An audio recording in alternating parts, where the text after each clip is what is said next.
অভিনয় জগৎ রাঙিয়ে অনেকেই পরে যুক্ত হয়েছেন ক্রীড়া অঙ্গনে। ইন্ডিয়াতে দেখা যায় এমন চিত্র হরহামেশাই। ইন্ডিয়াতে দেখা যায় বিভিন্ন ফ্র্যাঞ্চাইজি লিগের মালিক বলিউডের শিল্পীরাই। আর ক্রিকেটের কথা মাথায় আসলে আইপিএল এর বদৌলতে মাথায় আসবে শাহরুখ খানের নাম। Shahrukh Khan IPL Kolkata night Riders টিমের ওনার, তাই আইপিএলে তাকে দেখা যায় মাঠে বসে উপভোগ করতে হরহামেশাই।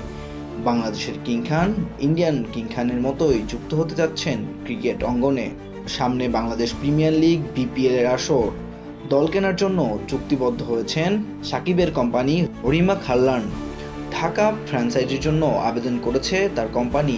এর আগে ঢাকা ফ্র্যাঞ্চাইজি অনেক নামে বিপিএলে পার্টিসিপেট করলেও গত 3 বছরে নেই তাদের কোনো অর্জন।